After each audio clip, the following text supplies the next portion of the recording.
Good afternoon and evening, and welcome to this edition of the Daily Fix. I am your usual host and presenter, Advocate Tulo Hoyani. Over the last week or two, something occurred to my mind, which that I've been toying with for quite some time. I've always wondered what the accused in the sense of MEYIWA trial make of what they see, what they see happening around them, what they think about this trial, whether the trial is a fair trial, or the many other things that we as outsiders, if we can call ourselves outsiders because we are not directly involved, you know think about the trial, but we have hardly ever heard from the accused. And in most criminal trials, we never get to hear from the accused. The focus becomes the trial itself. But let us recall that these are people with feelings. These are people with families. These are people like you and me.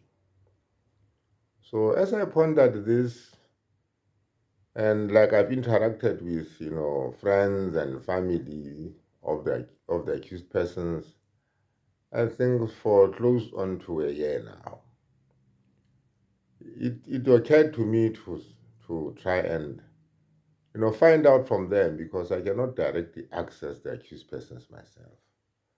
To find out from them what they make of this trial. What do they think about this trial? Do they think it is a fair trial? What do they think about the judge? How do they think about witness so and so? That kind of thing. The many aspects that have come, or issues that have come up in this trial.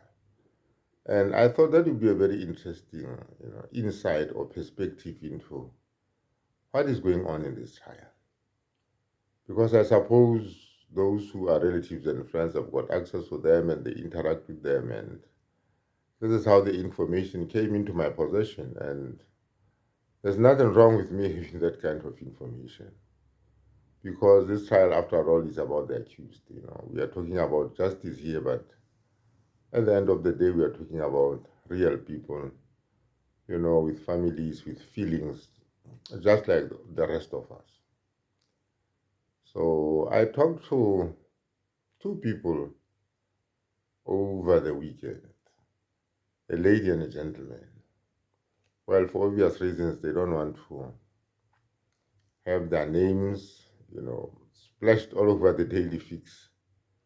There's a lot of fear. I don't know why. There's a lot of fear in and around the sense of MEYIWA trial. I find in most cases that people with information are not willing, to say, I am so and so and I'm saying this. So I just took it upon myself that, well, let them remain anonymous. If people, don't want to be named, who am I to name them? And in any event, what is more important is not who they are, but it is what they say. So one of the first things that I raised at different times, though, with them was, what do the accused think about, this trial, generally speaking, without, being getting into the specifics of things, because I think I'll get into the specifics of things as time goes on. But I just wanted to get an overview of what the individual think and make of this trial and where it is going and what they think their fate will be.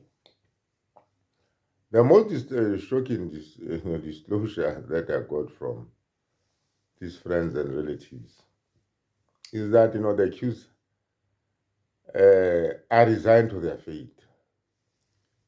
They have no confidence that they will get justice in this court.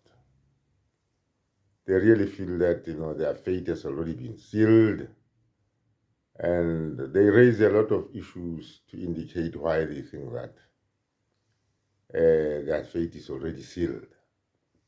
So that one or two of them, in fact, is supposed to have said that the only option that they really have, perhaps speaking on the behalf of the rest of them, that the only hope that they have is perhaps an appeal following the end of this trial. Because among other things, these are not sophisticated people. These are not lawyers. Don't expect them to give them, legal analysis of the issues. They approach them like just any other ordinary person in their situation would approach things. But they're just saying that, the body language of the judge is not convincing. They also say that, his overall disposition towards the defense lawyers does not exhibit respect.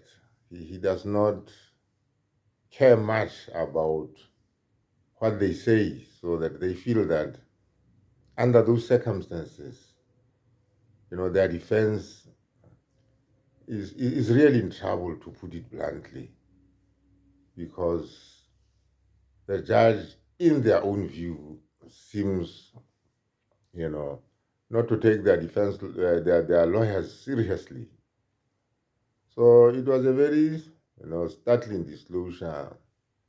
And I said to myself, perhaps some of these people being directly involved are even feeling the impact of, what we are seeing unfold in the Senzo MEYIWA trial.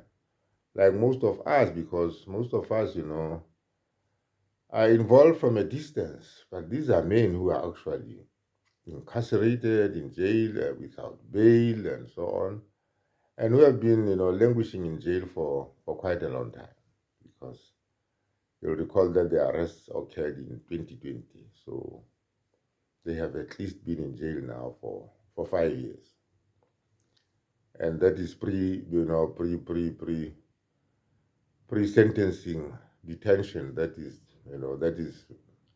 pre-sentencing detention, before the court determines whether you are guilty or not.